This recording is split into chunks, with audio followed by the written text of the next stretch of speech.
I've read over 20 new book releases in 2025, and I'm going to tell you which ones are worth your time. I'm also going to briefly run through the ones that I'm most excited for that I haven't read yet, that haven't come out yet. So I'm going to try to be brief. I'm not giving full reviews because a lot of these are also sequels, so there's not a whole lot I can tell you. I can really just tell you if I think it's worth it or not. Starting off with the first book that I was the most excited for this year, which was Onyx Storm. This is the third book in the Empyrean series. If you don't know what the Empyrean series is, I literally don't know how to help you because I feel like Book Talk, that's like the most popular series, like among them. Obviously, you have ACOTAR and things like that as well, but it's up there.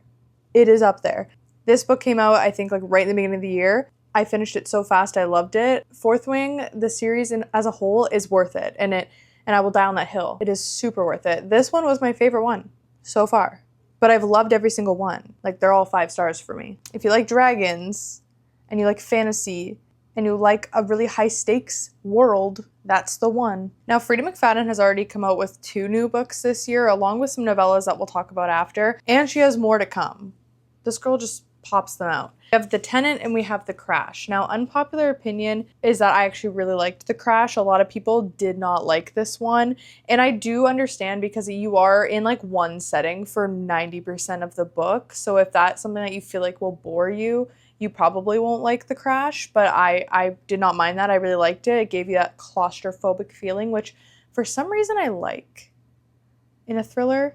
I don't know why. So The Crash, yes, worth it. The Tenant, also worth it. This is actually, honestly, my favorite that she's come out with in a while. This really felt like old Frida. Like the Frida that blew up on Book Talk and like got super popular on Book Talk. That's what The Tenant felt like to me. Like, it gave the same like level of thrill that like Ward D gave me and Never Lie gave me and The Housemaid gave me. So I definitely recommend it. I recommend both of these. This might be amongst one of the most controversial books that came out this year, and that was Deep End, because when this book came out, I kid you not, the hate that I saw on the internet was insane. Everybody was hating on her, and it's funny because I think this book was originally called Wet. Like, I think that they made her change the name to Deep End, like the publishers and stuff, which like is so funny because of how much backlash she got over like the spice in this book. Now just imagine if the book was literally called Wet. That would be another thing in itself. But I tabbed the heck out of this. I really enjoyed it. Do I think it was like just very lusty? Yes. Like, is it her best romance I've ever read? No, but I really liked it, and I do think it's worth it. If you like Ali Hazelwood, I feel like you'll like it. But it is very different than what she's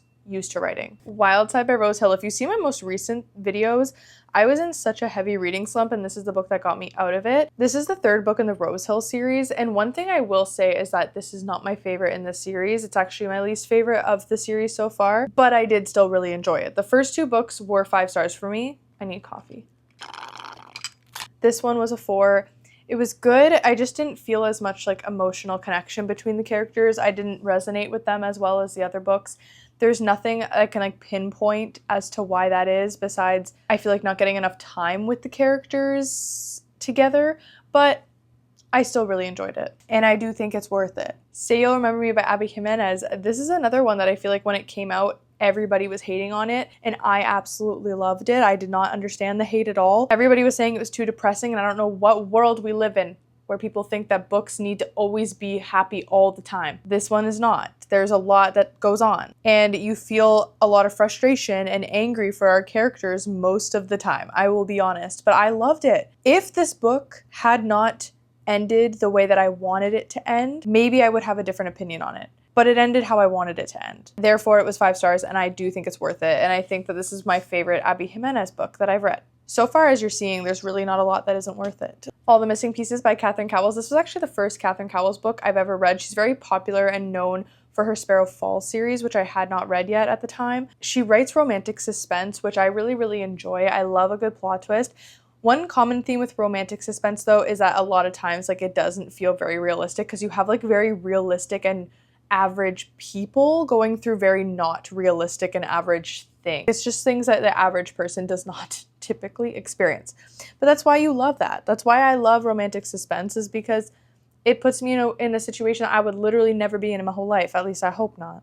If you have yet to check out Catherine Cowles, I think that you should. I loved this book. I thought it was a very good introduction to reading Catherine Cowell's, if you're looking at where to start, I honestly think this is a good option. Now, I did read book 4 and 5 in the Sparrow Falls series, and you might be thinking, Haley, what about books 1 through 3? I'm working on it. I'm actually reading book 1 right now. The reason I'm reading them out of order is because I received book 4 in the mail and I wanted to read it before it released. And then I also received book 5 in the mail that I wanted to read before it released so I could help promote it if I enjoyed it.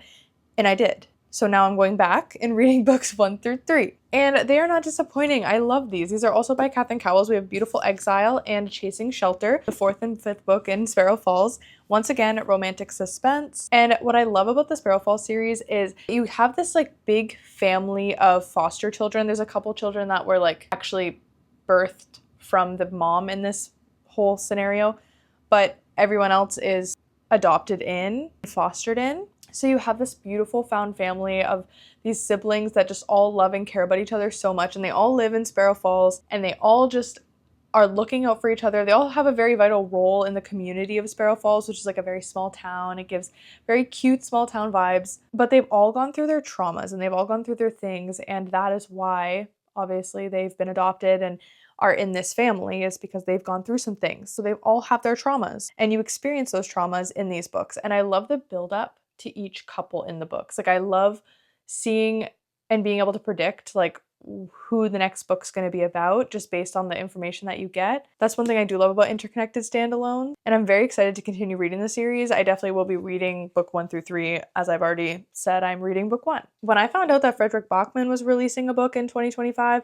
I could not contain my excitement. I love Fredrik Backman, and then I received an ARC for it, and then I went into the biggest reading slump of my entire life, and I didn't read it on time, but I did finally read it, and I loved it so much. Fredrik Backman, his words, they just create this feeling of nostalgia, and he is able to put words to feelings that you otherwise like could not put words to. Like you just can't think of how you would describe the things that he describes, and he just does it so well. I absolutely cannot explain this book to you. Fredrik Backman purposely leaves his synopsis and like the blurb on the back very vague so that you have to just go in and experience it, because the blurb literally touches on the smallest aspect of what this book is, and that's how all his books have been. But if you have yet to pick up a Fredrik Backman book, I really feel like you should, and this is, I think, a good place to start. This or Beartown. Whenever I talk about releasing 10, it just sends me kind of back into my spiral, so I'm gonna just brush past this. Do I think it's worth it? I think the entire Boys of Tommen series is worth it for the right people. I think that if you struggle with like triggers and specific things, like really do your research, because so far these books have touched on many different triggers, and there is a lot that happens in these books. Very, very traumatic. The books are absolutely beautiful, and I do, to the end of time, recommend the series, and I think that you should always hang in there if you're like feeling like you're not loving it at first, because this book literally sent me into a month-long spiral because of how much I loved it and loved the characters, and felt sad that it was over, that like I had to wait until who knows when to get the next one. Could not stop thinking about it. This book follows Lizzie and Hughie. This is the, I think, 6th book in the Boys of Tommen series. So obviously, yes, you should start at the beginning, which is Binding and Keeping 13. It is worth it to get here, to be honest. And the books are long, but it is worth it. Atmosphere by Taylor Jenkins Reid. This book I didn't think I was really going to enjoy. I'm so hit or miss with Taylor Jenkins Reid's books. I'm also just hit or miss with fiction in general. This really didn't sound like it was up my alley, like just the space stuff. Like, it's not really my thing, but this shocked me. This is probably top 3 of the year for me. I loved it so much, and if you love Taylor Jenkins Reid, you're gonna love this. This book is a fight for queer love. This book is women fighting for what they deserve and their spot and their place in roles that otherwise they were deemed unfit. It is a beautiful story. It's not that long. This is probably one of the most worth it of the entire stack. Till Summer Do Us Part by Megan Quinn. This book is like a summer camp for adults, but it's like a marriage counseling summer camp for adults. I want this to be real. Like, not that I feel like I need to go to marriage counseling or like dating counseling. I really don't feel that way at all, but I just think I would have such a good time at this camp. I feel like it would be a hoot. It would be a hoot. Megan Quinn is just a rom-com queen. She knows how to write a good rom-com. She knows how to make you laugh out loud. This book doesn't differ. This book is phenomenal. A good summer read though. Like, I don't think I would want to read that in December. I think that I would only want to read that in the summer. Summer in the City by Alex Astor. So this is her romance, like adult romance debut. I got this book sent to me. I actually haven't read Alex Astor's other books. Like, I haven't read the fantasy books that she writes, and I would really, really love to. I loved the setting of this book. I loved the fake dating. I loved the reason that they were fake dating. As somebody who's like been to New York and done a lot of the things these characters were doing, it was just a really fun time. Do I think it's worth it? Given that it is very short and I loved the setting, I would say it's worth it for a good time, but I will say that the ending of this book dramatically affected how I rated it and how much I enjoyed it. And if you're somebody who can't look past a bad ending, it's not worth it. But for like a silly, fun, goofy time in New York City, it's worth it. All Better Now by Neal Shusterman. This is a kind of like Black Mirror style thriller, kind of a play on like a pandemic. It's like a pandemic that if you survive it, you have like unending euphoria. You can never feel pain or anxiety ever again. And you might think that that's like a good thing, but there are repercussions to that. And there are many, many downfalls to that. And this book goes over that. This book's definitely worth it if you enjoy a Black Mirror style thriller and if you enjoy like multiple perspectives in a thriller. It's not worth it if you're somebody who feels like you need a dramatic twist at the end of a book, or if you feel like you don't like bouncing between perspectives and that you get confused easily with that. I really enjoyed this. I think I gave this book 4 stars because I love Black Mirror. Like, I love that feeling. I love that dystopian, eerie, semi-realistic feeling. Like, I just really enjoy that. So to me, it's worth it. But it is very long for a thriller, a little bit longer than I feel like it needed to be. And last of the ones I actually have physically with me, we have First Time Caller by B.K. Borison. I, first of all, love the cover of this. I think it is so aesthetic, and I've already seen this cover for the sequel, and I also feel like it looks really nice. This is a romance. It's a single mom and like a radio show host who doesn't believe in love but has a show about falling in love. I loved the concept of this book and I really, really enjoyed the execution of the audiobook, but I don't know if I would say this book is worth it to read it physically. Now, take this with a grain of salt because this is a very unpopular opinion. I know a lot of people loved this book, but if I hadn't been reading it on audio, I don't think I would have connected to it or had as good of a time reading it. I think the narrators just did a really good job at expressing emotions in the book. To me, like, the book itself just didn't feel very romantic to me, but I still really enjoyed it. Still had a good time. Do I think it's worth it? I think that it is worth it for the right person,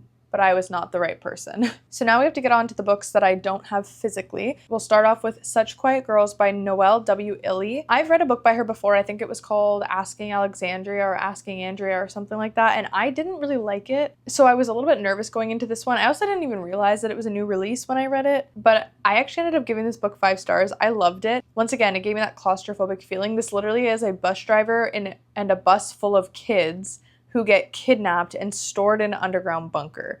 So if you are someone who doesn't like a claustrophobic thriller, maybe stay away from it. But if you love like a fast-paced, like intense, high-stakes thriller, very worth it. Now, I actually have 2 novellas, like I mentioned earlier, by Frida McFadden. We have Death Row, and then we also have The Housemaid's Wedding. Now, Death Row, on the other hand, absolutely worth it. The plot twist got me big time. I loved it. It was fast-paced, a good time, and honestly less repetitive than a lot of her thrillers are. So Death Row, definitely worth it. Then we have One Golden Summer by Carly Fortune. This book is 1000% worth it. I love Carly Fortune, and as an Ontario girly, I love her books when they're set in Ontario because I can just really picture the scene. But One Golden Summer is probably my favorite by her so far. It is just so beautifully written, and I loved the characters in this book. I also loved that, once again, the problems and the things that they were feeling, it all felt so real and you could connect to it so easily. 1000% worth it and a great summer read. But I also feel like I could read this in the spring or fall. Like, only time I wouldn't read this is the winter. Wild Reverence by Rebecca Ross. This book literally became my favorite book of all time after reading it. And now I'm sorry to say that it actually isn't out yet. It doesn't come out till later this year. But if you have not pre-ordered it or added it to your TBR, you 1000% should, especially if you're a fan of Divine Rivals and Ruthless Vows, because this was that times a million. I literally fangirl about this book 24/7. I loved it so much. This is like a prequel to Divine Rivals or like the Letters Enchantment duology, but I will say you don't have to have read the Letters of Enchantment to read this because it is such a small little portion that even connects them at all, like in terms of the actual content of the books. So you don't have to read the Letters of Enchantment duology if you're not really like a YA fantasy person. But as somebody who loved that duology, this was phenomenal and I loved it so much. I find that if you were somebody who didn't like Letters of Enchantment because you felt like it lacked world building, this might actually be really great for you, and it may change the way you see that because you do get a bit more of that like god and goddess and just like the world in general. You get a lot more information on it. 1000% worth it. The Favorites by Lane Fargo is definitely worth it. It really gives the same vibes as Taylor Jenkins Reid's books where you feel like these are real people and you feel like you can literally like go and Google like figure skating competitors and you would see them and you could watch them do it and you just feel so connected to them by the end of the story. And I also just love a book that doesn't force a happy ending and it just kind of like allows you to feel it and see the drama and see these people. It feels like you're watching a reality TV show. Definitely worth it. Highly recommend the audiobook for this one. Scythe and Sparrow. Now this is actually probably once again an unpopular opinion. I think a lot of people loved this one and that this was their favorite in the series, and this was actually my least favorite in the series. I would actually have just stopped at book 2 if I would have known how much I was not gonna like this last one. Scythe and Sparrow by Bryn Weaver, it just didn't do it for me. It literally felt like if you combined the plots of book 1 and 2, put them together, but like in a very just slow-paced and mundane way, then this is what you get. I know not a lot of people agree, so if you loved the series up to now and you want to read it, I still think maybe give it another try, but is it worth it to me? Not at all. And lastly, another novella, we have The Fall Risk by Abby Jimenez, and I read this at Valentine's Day and I absolutely loved it. This is probably one of my favorite novellas of all time. It is just so cute, so funny, and once again, a quick read. Like, it's hard to regret a novella because of how fast you read them, but this one, honestly, I wished that it was a whole book. Like, I wish that I had more to read. So if you haven't picked this one up yet, I definitely recommend, especially if you're a fan of Abby Jimenez. Now let's quickly go through the books in the rest of 2025 that I'm very excited for that haven't come out yet. I'm just going to rapid fire these because once again, most of these are part of series, so I'm not really going to get into too much detail. But if you didn't know these are coming and you are interested in reading them, make sure to add them to your TBR. Secret Haven by Catherine Cowles, which is the 6th book in Sparrow Falls, and it's Kai and Fallon's story, which I'm so excited for. Literally, I'm getting so much Kai and Fallon in this first book. I cannot wait for this one. And this one comes out in October. In September, we have Wild Card by Elsie Silver, which is the 4th book in the Rose Hill series. And now I have faith we're going to get another Boys of Holland book this year. I think we're going to get it like right at the end of the year. I think she's going to announce it very soon. And I think we're going to get one more book this year. I'm hoping. That is me being hopeful. Merry Christmas, You Filthy Animal by Megan Quinn. This one comes out in October. There's honestly so many. In October, we have The Intruder by Frida McFadden. We have Good Spirits by V.K. Borison, which I'm really excited for. This is Ghosted series book 1, and it's like a magical realism situation. It's like Scrooge, but not Scrooge. Like, I don't know, it just sounds really, really cool. It's like a Scrooge retelling. I think I'm very excited for that as a Scrooge lover. Mate by Ali Hazelwood also comes out in October, which is book 2 in the Bride series. Brimstone by Kelly Hart, which is the 2nd book in the Fae and Alchemy series. So if you liked Quicksilver, this is the sequel to that. That comes out in November. Also in November, we have You'll Never Know by Caleb Stevens, which Caleb Stevens is like one of my favorite thriller authors of all time, and he's having a new book come out. I'm really hoping to get one early, but that one's also coming out. As well in November, we have A Dark Forgetting by Kristen Ciccarelli, which is a new book by her, and if you liked The Crimson Moth, this is the same author as that. And then in September, we have Fake Skating by Lynn Painter, which I have an arc for, so I'm very excited for that. And I also have an arc for another one that comes out in September, which is Pitcher Perfect by Tessa Bailey,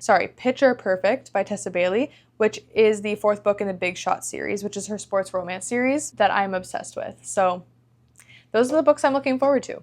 Let me know how many of the books I talked about today you've read and which ones you felt like were and were not worth it.